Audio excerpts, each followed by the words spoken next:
और जो आपने बातें बताई इसके बारे में कि जो जो इसने दावे किए, मैं कहता हूँ कि मिर्ज़ा ग़ुलाम अहमद कादियानी खुद मिर्ज़ा ग़ुलाम अहमद होने के बावजूद सिर्फ इसके 3 दर्जात थे। एक था जमरातुल ऊला, जमरातुल वुस्ता और तीसरा जमरातुल कुबरा। इसके अलावा ये कुछ भी नहीं था। जी हाँ, जी। बाकी आपका इमामा देख के अंदाजा हो रहा है कि माशाल्लाह रमजान की भरपूर तैयारी है। हाँ जी, इंशाल्लाह, बिल्कुल बिल्कुल, अल्हम्दुलिल्लाह।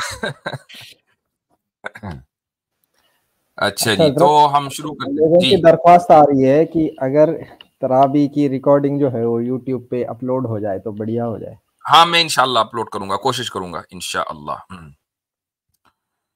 अच्छा जी, तो शुरू करते हैं। अगले कॉलर हम ले रहे हैं यूनुस इब्न रहमत। अस्सलाम वालेकुम रहमतुल्लाहि व बरकातहू शेख यासिर। वालेकुम अस्सलाम। और सलाम अलैकुम दीगर पैनलिस्ट को भी। जी शेख, तो मैं मुसलमान ही हूँ शेख। आप चाहे तो पहले नॉन मुस्लिम को ले सकते हैं। अच्छा, मुसलमान हैं आप? जी अल्हम्दुलिल्लाह। माशाअल्लाह। कादियानी तो नहीं है?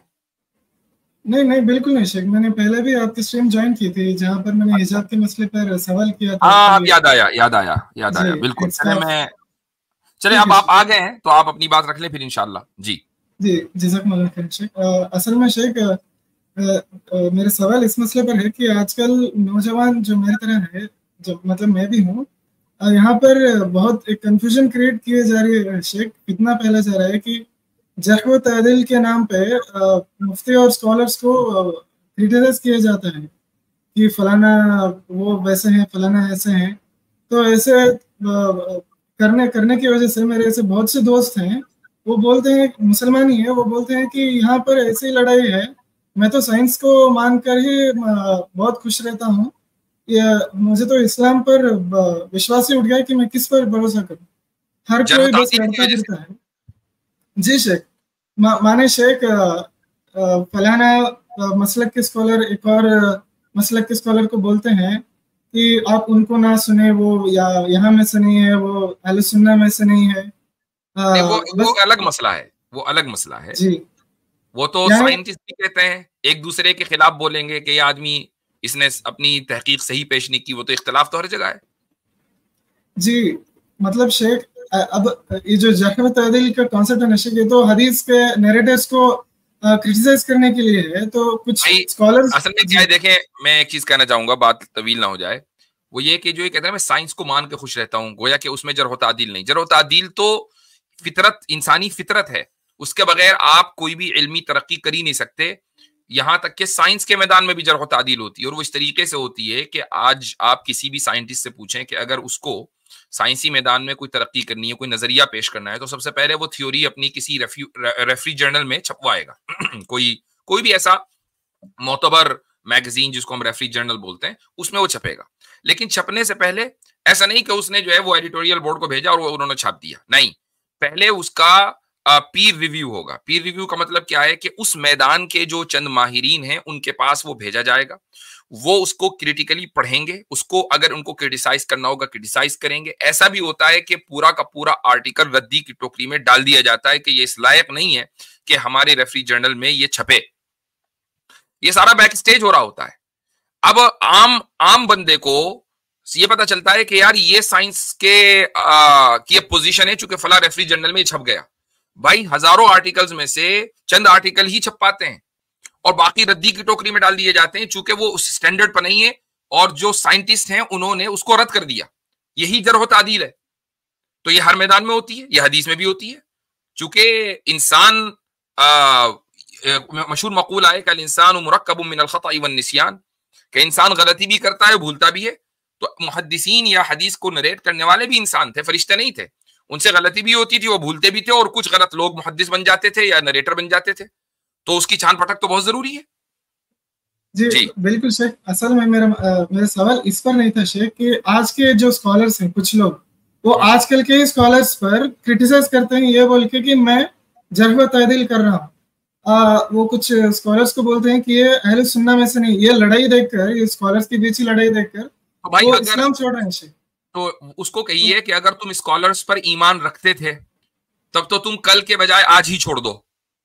और अगर तुम अल्लाह और अल्लाह के रसूल पर ईमान रखते थे तो स्कॉलर के एक दूसरे के खिलाफ बोलने से तुम्हें कोई फर्क नहीं पड़ना चाहिए। ठीक है, ईमान तो स्कॉलर्स पर नहीं है ना, ईमान तो अल्लाह और अल्लाह के रसूल पर है, वहां तो कोई इख्तिलाफ नहीं हो रहा है। ऐसा नहीं है कि रसूल कुछ बोल रहे हैं अल्लाह कुछ और, आपस में जो है अलियास बिल्लाह कोई तारुज है, तजाद है, नहीं। तो जब ईमान अल्लाह और अल्लाह के रसूल पर है, किताबुल्लाह और सुन्नत रसूल पर है, तो स्कॉलर्स के बोलने से फिर क्या होता है अगर आपस में झगड़ा कर रहे हैं तो? ठीक है जी जी, वाज़ह है शेख, जज़ाकल्लाह खैर। चाहिए इस क्लिप को जरूर दिखाऊंगा शेख। अस्सलाम वालेकुम व रहमतुल्लाहि व बरकातहू। वालेकुम सलाम। Mister x. इस्लाम मुफ्ती साहब। सलाम। जी हाँ, कैसे हैं आप? अल्हम्दुलिल्लाह। आप मुझे लगता है बोर्ड मुझे साहब एक बात, इनका जबरदस्त लक है, हर एक स्ट्रीम में पहले होते हैं। हाँ, ये तो बात है। ये कोई हमें भी बताएं, क्योंकि हम जब निकल जाते हैं तो दाखिल नहीं हो पाते। हाँ बिल्कुल। नहीं मुफ्ती साहब, और मुझे लग रहा है आप लोग भी बोर ना हो गए हो, लेकिन क्या होता है ना, जब एक आदमी हक का तलबगार होता है तो वो बार बार चाहता है। नहीं नहीं, ऐसा नहीं है, माशाल्लाह हम बैठे ही हैं हम गुफ्तगू करने के लिए, और चूंकि आपसे जो डायलॉग होता है वो तमीज के दायरे में होता है, अच्छा होता है, तो इसलिए आप ये मत सोचें। जी हाँ जी, तो पहले मैं बता दूं मुफ्ती साहब कि एक टॉपिक पे मैं काफी 6 महीने से करीब रिसर्च कर रहा हूँ और क्वेश्चन तैयार कर रहा हूँ, लेकिन वो आज मैं नहीं करूंगा, आपसे इजाजत लूंगा केवल जब अगली स्ट्रीम आपकी होगी रमजान के बाद। और वैसे भी रमजान में वो क्वेश्चन मैं करता नहीं, अगर करते भी आप, क्योंकि वो क्वेश्चन ही ऐसा है कि इतनी अजीम शख्सियत पे ऐसे सवाल करना, हालांकि वर्ड गुस्ताखी वाले नहीं है, लेकिन फिर भी मुझे लगता है कि वो सही नहीं होते। आपने वो एड्रेस किया है, ऐसा नहीं है, लेकिन मुझे लगता नहीं है कि उसमें वो वाले सवाल आप आए हैं जो मेरे पास हैं। वो वही है मेरी 4 कुछ शादियों पे प्रॉफेट मोहम्मद साहब की, उस पे मेरे नए एतराज़ात हैं, तो उससे मुझे लगता है आपके भी कुछ सवाल मिल जाएंगे आपको नए नए। तो रमजान के बाद अगर आप, थोड़ा समय लगेगा उसमें, अगर आप टाइम दे दें तो वो, जी जी, तो अगली बार मैं आऊंगा, लेकिन अभी मैं छोटे छोटे सवाल कर लूँ। मुफ्ती साहब, ये इस्लाम से पहले जब इस्लाम आया तो इंसेस्ट पे क्या कहता है इस्लाम? देखिए, इस्लाम से पहले जब इस, दोबारा अल्फाज सही करें ताकि हम नहीं, वो प्रॉफेट मोहम्मद साहब से पहले, प्रॉफिट सल्लल्लाहु अलैहि वसल्लम से पहले जो इंसेस्ट का मामला है, तो देखें दो तरह, इंसेस्ट में भी दो चीजें हैं, दो तरह के हैं। एक है, और मैं टर्मिनोलॉजी इस्तेमाल करूंगा ताकि आपको समझने में आसानी हो, एक टर्म है उसूल। उसूल आपने लफ्ज सुना होगा, इसको हम उर्दू में कहते हैं या इंग्लिश में कहते हैं प्रिंसिपल्स, लेकिन एक और माना है इसके, और वो है जड़। माँ बाप को, जब आप लॉ ऑफ इनहेरिटेंस पढ़ेंगे ना, तो माँ बाप को उसूल कहा जाता है, क्योंकि वो जड़ है औलाद के लिए। अच्छा, अब उसूल के मुकाबले में जो लफ्ज आता है वो है फुरू। फुरू के माना आते हैं ब्रांचेस। तो औलाद जो है वो फुरू, उनको लॉ ऑफ इनहेरिटेंस में फुरू कहा जाता है। तो इंसेस्ट जो उसूल और फुरू के दरमियान हो, वो हमेशा हराम रहा है, किसी भी शरीयत में और किसी भी नबी के यहां उसको जायज करार नहीं दिया गया, हजरत आदम से लेकर, और इसीलिए वो फितरत इंसानी के भी खिलाफ है। अच्छा, अब एक दूसरा इशू है, और वो ये है कि दो फुरू के दरमियान इंसेस्ट, दो फुरू यानी माँ बाप की जो औलाद है इनके दरमियान, जिसको हम भाई बहन कह लें या सौतेले भाई बहन कह लें या कजिन्स कह लें, ये सारे के सारे फुरू में आते हैं। इनमें वेरिएशन हुआ है। मसलन आप इस्लाम में देख लें, कजिन मैरिज बिल्कुल जायज है, लेकिन बहुत से रिलीजन्स में जायज नहीं है। मसलन हिंदुओं के यहाँ कजिन मैरिज नहीं है।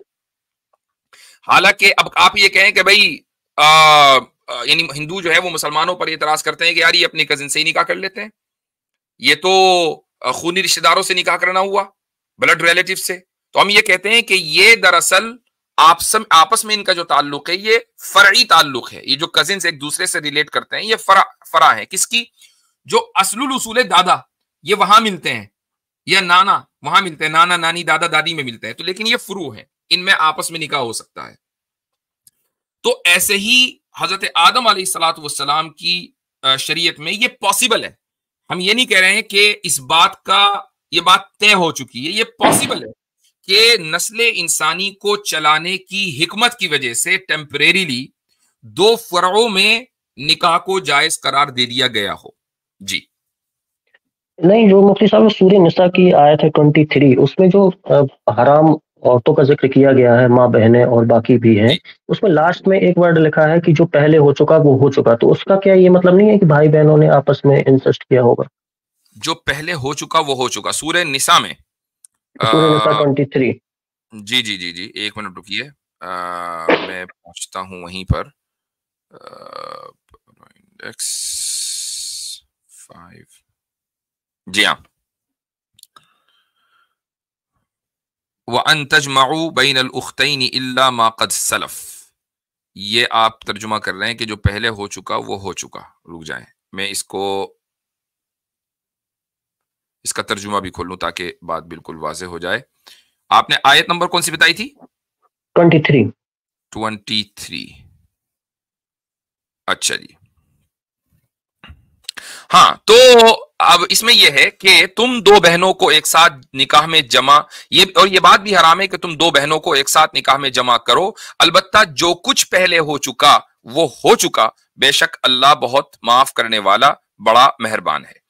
अच्छा, ये जो बात है वो इसका ताल्लुक अगली आयत से, यानी अल्लाह ताला माफ करने वाला है। अगर तुमने इससे पहले कोई इस तरह की बात की है कि तुमने मसलन दो बहनों को एक साथ निकाह में जमा कर लिया, तो इस्लाम में चूंकि दो बहनों के साथ एक साथ निकाह करना ये भी हराम है, या इसी तरीके से खाला भांजी या फूफी भतीजी को एक साथ निकाह करना उनके साथ ये भी हराम है। तो अगर किसी शख्स ने ये कर रखा था तो उसको एक तो एक हुक्म दिया गया कि फौरन इसको छोड़े, यानी एक को पिक करे और दूसरे को छोड़ दे, जमा नहीं किया जा सकता। और ये कि जो हुआ सो हुआ, अल्लाह ताला माफ करने वाला है, चूंकि उस वक्त तक के हुक्म नाजिल नहीं हुआ था, वाज़ेह हिदायत नहीं आई थी। जी, इसका मतलब ये नहीं है कि पुरानी शरीयतों में जरूरी तौर पर ये चीज जायज होगी। जी नहीं, जैसे पहले हजरत आदम आए और हजरत हव्वा आए, तो उनके बाद एक लॉजिकल सेंस भी तो बनता है ना कि ऐसे रिश्ते बने होंगे तभी नस्ल आगे बढ़ी होगी। मैंने तो खुद ही कहा है कि ये बात पॉसिबल है कि हजरत आदम की शरीयत में टेम्परेरी तौर पर नस्ल इंसानी को बढ़ाने के लिए दो फरओं के दरमियान निकाह को जायज करार दिया गया हो। जी, मुफ्ती साहब, कुरान में ये बिग बैंग का जिक्र है कोई? कुरान में इस चीज का जिक्र है कि इस कायनात का आगाज हुआ है। अब उसका मॉडल क्या है? बिग बैंग तो एक मॉडल का नाम है, तो मॉडल का जिक्र कुरान में जैसे जाकिर नाइक साहब जो 2130 का जिक्र करते हैं नटशेल में। हाँ, इससे पहले भी एक सवाल आया था। देखें, हर एक आदमी का लिखा हुआ है कि जमीन और आसमान जो थे वो एक थे। अब बिग बैंग एक बहुत बड़ा पोस्टुलेट्स है, उसमें क्या था क्या नहीं था, कैसे था, सिंगुलैरिटी था। अब ये वो तो नहीं मुझे पता, इतना मैं आपको बता दूं, कुरान में ये लिखा हुआ है, सूरह अंबिया की आयत है। नहीं, जो सवाल इन्होंने किया है वो जाकिर नाइक साहब पर किया है ना, तो मैं इसलिए उसका जवाब दे रहा हूं कि जाकिर नाइक साहब या कोई और भी हो, हर एक का एक अपना अप्रोच होता है। हम ये समझते हैं, आप मुझसे अगर सवाल कर रहे हैं तो मैं अपने सवाल का या अपने जवाब का जिम्मेदार हूं, किसी दूसरे का नहीं। लेकिन मैं समझता हूं कि कुरान करीम से साइंटिफिक थ्योरीज को साबित करना ये एक दुरुस्त रवैया और मनहज नहीं है, एक सही मेथोडोलॉजी नहीं है। चूंकि और इस चीज के ऊपर यानी उलमा की अक्सरियत का इस पर इत्तेफाक है। तो और मैं समझता हूं कि जाकिर नाइक साहब ने भी अब अपनी इस मेथोडोलॉजी में कुछ इस्लाह की है, यानी अब वो ये चीजें करते हुए नजर नहीं आते हैं, उनमें काफी तब्दीलियां आई हैं। और जाहिर है हर इंसान में आती है, सिर्फ वही नहीं, हर आदमी अपनी उम्र के साथ साथ जैसे जैसे वो अपनी उम्र में आगे बढ़ता है, उसका मुताला वसी होता है, वो ज्यादा ज्यादा पढ़ता है, तो उसकी अंडरस्टैंडिंग बदल जाती है। तो हम इस चीज से मुत्तफिक नहीं है कि कुरान की किसी आयत से आप बिग बैंग को साबित करें। हम सिर्फ ये कहते हैं कि कुरान इस बात का दावा करता है कि इस कायनात का आगाज हुआ है। कैसे हुआ, उसका क्या मॉडल है, इसका कुरान से कोई लेना देना नहीं है। नहीं, मुफ्ती साहब 2130 की आयत है, उसमें ये शुरू में वर्ड आए हैं कि do not the unbeliever see that heaven the end the earth were joined together. क्या काफिर नहीं जानते कि आकाश और धरती जुड़े हुए थे? तो यहाँ पे ये सवाल उठता है, क्या मुसलमानों ने देखा था जब जुड़े हुए थे और अलग हो रहे थे? ये क्या तरीका है बताने का? अभी खुद ही क्या तर्जुमा किया आपने कि क्या काफिर नहीं जानते कि जानते, जो है? हाँ, जानते तो जानना तर्जुमा है ना, देखना तर्जुमा नहीं है, जानना तर्जुमा है। तो जान तो आज आप भी सकते हैं, मैं भी जान सकता हूं, हालांकि हम बिग बैंग के वक्त मौजूद नहीं थे। तो मतलब मुस्लिम जानते थे? नहीं, ये जो सवाल है ना कि वो ये है कि ये उनको इन्वोक कर रहा है कि ये ऐसा हुआ, ऐसा हुआ, ये इसको इन्वोक कर रहा है। ये एक अरबी जबान में, क्या हर जबान में एक तरीका होता है। मसलन रात ही मैं भी अपनी मिसाल दे देता हूँ। मैं एक क्राउड को एड्रेस कर रहा था रात, अब से चंद घंटे पहले। तो मैंने एक स्टोरी बयान की। तो मैंने कहा कि क्या तुम लोग हातिब इब्न अबी बल्ता का किस्सा नहीं जानते? अब मुझे मालूम है कि क्राउड में 90% लोग नहीं जानते, लेकिन ये तरीका है बात करने का। ये उनके हम उस शऊर को कुछ, मेरी आवाज आ रही है? आवाज आ रही है? जी हाँ, आ रही है। थोड़ी सी लैप्स कर रही थी, लेकिन अब आ रही है बेहतर। सही है हजरत। अब तो मुझे मालूम था कि मैं इस तरीके से लोगों की उस अटेंशन को अपनी तरफ खींच रहा हूं कि अब मैं जो आगे किस्सा बयान करने वाला हूं हातिब इब्न अबी बल्ता का, और मैंने वो किस्सा बयान किया। सिर्फ ऐसा नहीं है कि मैं ये कह दिया कि क्या तुम नहीं जानते हातिब इब्न अबी बल्ता के किस्से को, और आगे बढ़ गया। नहीं, मैंने उस किस्से को बयान किया ये सवाल करके, ताकि उन लोगों की जो तवज्जो है वो मेरी तरफ मबजूल हो जाए। ये एक कहने का तरीका होता है, और ये हर जबान में होता है। हालांकि मैं तो इंग्लिश में बात कर रहा था। तो अगर हम इंग्लिश में इस तरह बात करते हैं, उर्दू में बात करते हैं, तो अरबी में भी बात करते हैं। वो इंसानों के लिए तो है ना। इसका मतलब ये नहीं होता कि हर वो आदमी जो कुरान पढ़ रहा था उस वक्त वो इस हकीकत से वाकिफ था। इसी तरह जी, बहुत शुक्रिया मुफ्ती साहब। सूरह बकरा के अंदर इसी तरह की एक आयत आती है कि जब यहूदियों से अल्लाह किताब से अल्लाह ताला हम कलाम होता है, तो कहता है कि वगरकना आला फिरऔन व अंतुम तंजुरून, कि जब हमने फिरौन और उसकी आल को गरक किया तो तुम देख रहे थे। हालांकि नबी के दौर में जो यहूदी थे उनमें से तो कोई नहीं देख रहा था फिरौन को गरक होते। तो ये बताने का एक अंदाज होता है। जी हाँ जी, बहुत बहुत शुक्रिया मुफ्ती साहब। मैं अगली बार के लिए मैं जब आऊंगा तो आपसे थोड़ा एक्स्ट्रा टाइम ले लूंगा। तो मैंने बता इसलिए दिया क्योंकि आप, अगर मैं डायरेक्ट ऐसे पूछता तो आप में से कुछ जो मॉडरेटर्स हैं वो कहते हैं कि स्क्रिप्ट फॉलो करने का अंदाज नहीं है, तो मैंने आपको इसलिए पहले से बता देना उचित होता है। जब अगली मरतबा आप आए तो फिर पहले से बता दीजिएगा, क्योंकि कभी याद न रहे। ठीक है जी जी, चलिए ओके, चलें जी आगे बढ़ते हैं। हमारे साथ हैं सत्य। हेलो जी भाई। हेलो सर, प्रणाम। आदाब। सर मेरा ये सवाल था कि क्या राम जी पैगंबर थे? ये सवाल तो आपको हिंदू प्रीस्ट वगैरह या जो स्कॉलर्स हैं उनसे करना चाहिए, हमसे तो नहीं करना चाहिए। हम इस चीज का कोई अकीदा नहीं रखते कि राम जी पैगंबर थे। हाँ, ये जरूर कह सकते हैं कि हो सकता है अल्लाह ताला ने तो जो हर जगह पैगंबर भेजे हैं, तो हो सकता है कि इंडिया में भी भेजा हो।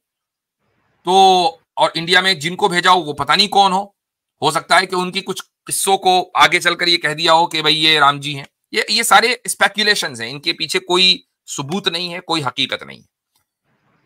जी जी सर।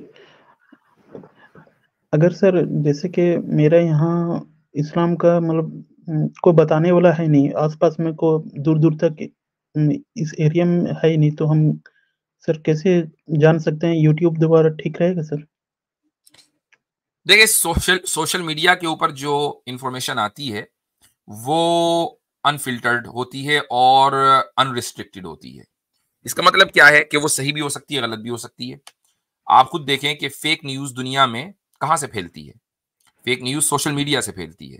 यानी सोशल मीडिया सबसे बड़ा फैक्टर है फेक न्यूज को दुनिया में फैलाने का। यही वजह है कि जो सोशल मीडिया प्लेटफॉर्म्स हैं, इंस्टाग्राम है, फेसबुक है, ये ट्विटर वगैरह है, इन सब ने कोई ना कोई मेजरमेंट इख्तियार किया हुआ है, कोई ना कोई तरीक़ेकार इख्तियार किया हुआ है फेक न्यूज को प्रमोट ना करने का, इसको ब्लॉक करने का।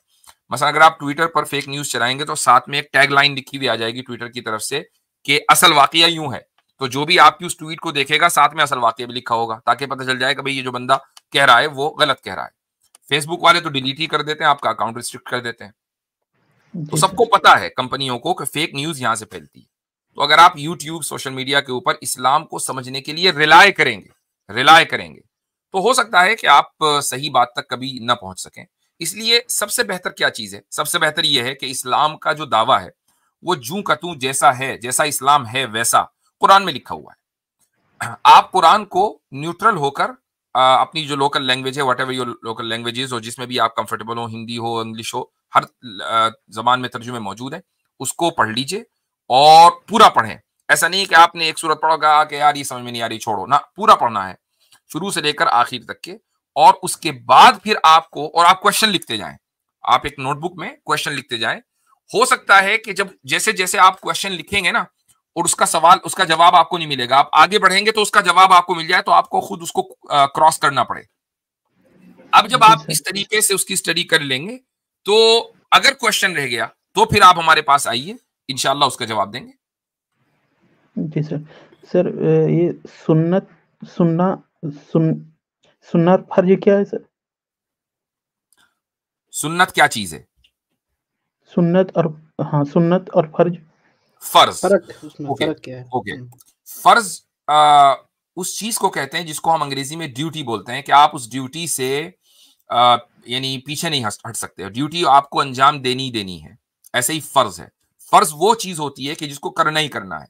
जैसे नमाज है, नमाज फर्ज है, दिन में 5 नमाजें पढ़नी है, कोई एक्सक्यूज नहीं चलेगा कि यार मैं ऑफिस से में देर हो गई थी मुझे और मैं तो खेल रहा था या मैं टीवी देख, कुछ नहीं, कोई एक्सक्यूज नहीं, पढ़ना ही पढ़ना है और उस खास वक्त के ऊपर पढ़ना है। नहीं पढ़ी तो बाद में कजा करनी है। कजा का मतलब ये है कि उसको अगर वक्त निकल गया तो फिर भी आपको पढ़ना है, वो हटेगी नहीं। अच्छा, रोजा है, रमजान के रोजे हैं तो रोजा फर्ज रखना ही रखना है। ज़कात 2.5% मालदार के ऊपर वो गरीब को देनी ही देनी है। अगर एक आदमी सेहतमंद और अमीर है तो उसको हज करना ही करना है जिंदगी में एक मरतबा, कोई एक्सक्यूज चलेगा नहीं। ये फराइज फर्ज क्या है सर? जी, फर्ज क्या क्या है? तो मैंने 4 आपको बताई ना, नमाज, रोजा, ज़कात और हज। ठीक है, ये 4 चीजें जो हैं, ये मोटे मोटी मिसालें हैं, वरना और भी हैं, छोटी छोटी चीजें हैं। मसलन नमाज के अंदर कई सारे फराइज हैं, फराइज जो है प्लूरल है फर्ज की। अच्छा, सुन्नत क्या है? सुन्नत ये है कि जिसको रसूलुल्लाह सल्लल्लाहु अलैहि वसल्लम ने आम तौर से अंजाम दिया, आम तौर से किया, तो उसके करने पर सवाब मिलता है। और एक आदमी अगर उसको कभी कभार छोड़ दे तो कोई मसला नहीं है। तो ये सुन्नतें हैं। तो मसलन आप अलैहिस्सलातु वस्सलाम जो है वो सदका खूब दिया करते थे। सदका मतलब चैरिटी, ज़कात के अलावा, तो सुन्नत है। या इसी तरीके से एक आदमी यानी नमाज के आगे पीछे जो एक्चुअल नमाज है, मसलन फजर में जो सुबह की जो नमाज होती है हम उसमें 2 रकत पढ़ते हैं, तो उससे पहले 2 रकत पढ़ना सुन्नत है। तो इस तरह सुन्नत वो है कि जिसको रसूल अकरम सल्लल्लाहु अलैहि वसल्लम ने आम तौर से किया, कभी कभी एक आध मरतबा छोड़ भी दिया, तो ये सुन्नत है। मतलब सुन्नत को फॉलो नहीं भी करेंगे तो चलेगा? हाँ, तो मैंने कहा ना कि कभी कभी छोड़ दिया तो कोई मसला नहीं है, लेकिन वो है सुन्नत होती ही है फॉलो करने के लिए, इसीलिए तो सुन्नत है। तो लेकिन ये है कि अगर आपने कभी उसको छोड़ दिया तो ये नहीं है कि आपको गुनाह मिलेगा। किसी उज्र से, कोई एक्सक्यूज है, कोई मसला है, कभी छोड़ दिया, वो एक अलग इशू है। लेकिन फर्ज को आप नहीं छोड़ सकते, ड्यूटी को आप नहीं छोड़ सकते। हजरत इनके सवालों से परेशान नहीं होइएगा, ये हमारे वही भाई हैं जो पिछली स्ट्रीम पर आए थे, खितान और उसके हवाले से, जिजिया के हवाले से डर रहे थे। अच्छा, मुझे लग रहा है इनकी आवाज से इन्होंने कलमा भी पढ़ा है एक बार, क्या वही भाई है या कोई दूसरे है? मैं गलतफहमी हो रही मुझे। और सर ये पहला कलमा और दूसरा कलमा का मतलब क्या होता है सर? हमको ये पूछना था। देखिए, ये उलमा, पूछ लेते हैं। हाँ, ये उलमा ने लोगों की आसानी के लिए, कि लोगों को इस कलमे याद करने में आसानी हो जाए, वो तरतीब दी है कि पहला ये है, दूसरा ये है। मसलन पहला कलमा ला इलाहा इल्लल्लाह मुहम्मदुर रसूलुल्लाह, तो कि अल्लाह के अलावा कोई माबूद नहीं, मोहम्मद जो है वो अल्लाह के रसूल हैं सल्लल्लाहु अलैहि वसल्लम, तो इसको पहला कलमा कह दिया गया। बाज लोग कहते हैं पहला कलमा तय्यब या कलमा तय्यबा। तो ये जो है ना, ये लोगों की आसानी के लिए, हदीसों में इस तरह नहीं लिखा हुआ कि जी ये पहला कलमा है, ये दूसरा कलमा है। ये बच्चों को याद कराने के लिए किसी तरह तो बताएंगे ना, चूंकि बच्चों को इतने सारे कलमे अगर दे देंगे तो याद कैसे होगा। तो भाई ये पहला, ये नंबर 1, नंबर 2, नंबर 3, इस तरतीब से याद कर लो। तो वो आवाम में ये बात फैल गई कि पहला कलमा ये है, दूसरा ये है, गोया कि दूसरे का नंबर सेकंड, जो दूसरे नंबर पे जो कलमा लिखा हुआ है उसकी वैल्यू पहले नंबर से जरा कम है, ऐसा नहीं है। तो ये सारे बुनियादी अकीदे हैं इस्लाम के। सर ट्रांसलेशन पूछ रहा था मैं। भाई मैंने अभी एक सवाल पूछा था कि आप वही हैं जिन्होंने एक बार कलमा भी पढ़ा था स्ट्रीम में आके मुफ्ती साहब के सामने? नहीं, मैं तो एक दूसरा बार ही स्ट्रीम ज्वाइन कर रहा हूँ। हाँ, नहीं, मेरे ख्याल से ये वो नहीं है। तो अब जैसे ही है, अशहदु अल्ला इलाहा इल्लल्लाह व अशहदु अन्ना मुहम्मदन अब्दुहु व रसूलुहु, कि मैं गवाही देता हूं, मैं तर्जुमा कर रहा हूं, मैं गवाही देता हूं कि अल्लाह के अलावा कोई इबादत के लायक नहीं है, वर्दी ऑफ वर्शिप वही है, और मैं गवाही देता हूं कि मोहम्मद सल्लल्लाहु अलैहि वसल्लम अल्लाह के बंदे और उसके रसूल हैं। ये उसका तर्जुमा हुआ। तो इस तरह जो है हर कलमे का जाहिर है कोई ना कोई तर्जुमा होगा। तो आप इस चक्कर में अभी न पड़े कि ये नंबर 1 कलिमा है तो इसकी ये वैल्यू होगी, नंबर 2 है तो उसकी वैल्यू उससे कम होगी। हाँ, जिस दिन आप इस पर मुतमईन हो जाए कि अब मुझे इस्लाम कबूल करना है, तो आपको ये सारे कलमे बता देंगे हम इंशाल्लाह। सर अगर इस्लाम में वर्ण व्यवस्था नहीं है तो फिर शिया और सुन्नी इस तरह हुआ चले, क्यों बहुत सर? हो गया, अब अगली बार सवाल करिएगा। और ठीक है, भी एक कॉलर है। मिनट आतिफ भाई सुन लें जी इनकी जी बात, क्योंकि अभी ये जी जी दूसरी मतब आए हैं। इस्लाम देखें, ये जो शिया सुन्नी है ना, ये वर्ण नहीं है। वर्ण व्यवस्था क्या होती है? आपका क्या वर्ण है? आप ब्राह्मण हो? सर मेरा छोटी शूद्र वर्ण में आएंगे सर। आप शूद्र में हैं, ठीक है। एक बात बताओ, क्या आप ब्राह्मण बन सकते हो? अभी चाहो कि आज ब्राह्मण बनना है मुझे, बन जाओगे? नहीं सर। नहीं बन सकते ना। लेकिन अच्छा, सर कुछ लोग बोलते हैं कि पढ़ेंगे लिखेंगे तो ब्राह्मण बन जाएंगे, लेकिन ऐसा ये अभी इसने दयानंद सरस्वती ने शुरू किया 150 साल पहले, वरना तो उसने भी ये कह रखा है हजरत, हाँ। उसने भी ये कह रखा है कि शूद्र को उपनयन का अधिकार नहीं है, सिर्फ पढ़ लिख सकता है, उपनयन नहीं कर सकता, मतलब प्रीचिंग नहीं कर सकता वेदों की, हाँ, तो बस सिर्फ बात पढ़ ही लिख सकता है। खत्म हो गई, बात ही खत्म हो गई। तो ये वर्ण है कि जिसको आप चेंज नहीं कर सकते। अच्छा, अब जब इनसे हम पूछते हैं आर्यों से, आर्य समाजियों से, कि अगर ये बात है कि आप पढ़ लिख कर ब्राह्मण बन सकते हो, तो क्या फिर सारे के सारे लोग शूद्र पैदा होते हैं? यानी ब्राह्मण का बच्चा, एक पंडित है उसका बच्चा हुआ, तो क्या वो शूद्र पैदा होगा? यहां फंस जाते हैं ये लोग, क्योंकि ब्राह्मण बनने के लिए पढ़ना पड़ेगा। अभी वो जो बच्चा पैदा हुआ है उसने तो पढ़ा नहीं, तो इसका मतलब ये है कि वो शूद्र पैदा हुआ है, फिर वो पढ़ेगा फिर जाकर वो ब्राह्मण बनेगा। लेकिन ऐसा नहीं है, यहां ये फंस जाते हैं ये लोग। असल जो मेन स्ट्रीम हिंदुइज्म है उसमें यह है कि आपकी जो भी बिरादरी, आपकी जो भी जात है ना, आप उसमें पैदा हुए हैं, आपने चूज नहीं की थी। अब बंदा सोचता है, मसलन आप ये कह रहे हैं भाई आप निचली बिरादरी से आते हैं, निचली जात से आते हैं, इसमें आपका क्या कसूर है? किसने आपको निचला बता दिया? यानी ये तो सोसाइटी ने आपको निचला कर दिया ना। तो आप बड़े होकर अब ये सोच रहे हैं कि यार मेरा क्या कसूर था, मेरी क्या गलती थी, मैंने कॉलेज पढ़ लिया, मैंने ग्रेजुएशन कर लिया, मैं मास्टर्स कर लिया, पीएचडी भी बहुत से लोग कर लेते हैं, मैं इंग्लिश फर्राटेदार बोलता हूं, मैं दुनिया की जबानें जानता हूं, मैं आईटी में हूं, वगैरह वगैरह, जो भी इस दुनिया में तरक्की के पैमाने हैं वो सारे हैं आपके पास। और एक ये ब्राह्मण का लौंडा है, इसने पूरी जिंदगी अपनी बर्बाद कर दी है। ये एक सफा जो है, एक पेज देखकर नहीं पढ़ सकता, ये मुझसे बेहतर है। ये कहां का इंसाफ है? तो ये है वर्ण व्यवस्था। अब इस्लाम में भी अलग अलग किस्म के जो है ग्रुप्स आपको मिलेंगे, लेकिन आप जिस मोमेंट चाहे अपना ग्रुप तब्दील कर दें। मसलन जिस मोमेंट चाहे शिया सुन्नी बन जाए, सुन्नी शिया बन जाए, इसमें कोई मसला ही नहीं है। हालांकि और ये इसलिए कि जब भी एक बड़ा ग्रुप होता है तो उसके अंदर सब डिवीजन हो जाती है, उसके अंदर फिर छोटे छोटे ग्रुप बन जाते हैं। लेकिन ऐसा नहीं है कि आप कभी अपने उस ग्रुप को तब्दील नहीं कर सकते।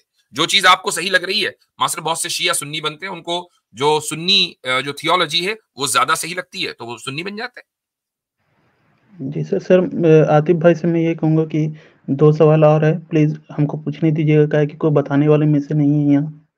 ठीक है सर, जैसे कि मैं इस्लाम का बोलता हूँ, तो उससे पहले मैं राम जी का बहुत बड़ा भक्त था, तो क्या सर इससे गुनाह नहीं, ये तो गुनाह हो गया ना मेरा? अगर आपने इस्लाम कबूल किया और इस्लाम कबूल करने से पहले आप किसी और के भक्त थे, तो इससे कोई फर्क नहीं पड़ता। जब एक आदमी इस्लाम कबूल करता है तो उसकी जिंदगी का नया चैप्टर खुलता है, और पुराने चैप्टर में जो कुछ लिखा हुआ है उसको कंसीडर नहीं किया जाता, उसको इरेज कर दिया जाता है। कि आपने माजी में जो कुछ किया, पास्ट में जो कुछ गलतियां की हैं, बस वो पास्ट का किस्सा खत्म हुआ। अब आप मुसलमान हो चुके हैं, आज से आपकी नई कहानी शुरू है। अब आपको एक अच्छा पक्का सच्चा मुसलमान बनकर दिखाना है, वो मुसलमान के जो अपनी मर्जी को खुदा की मर्जी के ताबे कर दे। अच्छा सर, एक आखिरी सवाल मैं पूछना चाहता हूँ कि जैसे कि आसपास के मेरे दोस्त, ये सब मेरा मतलब लाइफ का डर है, तो सर क्या मैं छुप के इस्लाम फॉलो कर सकता हूँ? बिल्कुल कर सकते हैं। इनफैक्ट दुनिया में अक्सर लोग जो नॉन मुस्लिम कंट्रीज में रहते हैं और इंडिया में माशाल्लाह एक बहुत बड़ी तादाद ऐसी है कि जो इस्लाम कबूल कर रही है हिंदुओं में, वो सामने नहीं आते।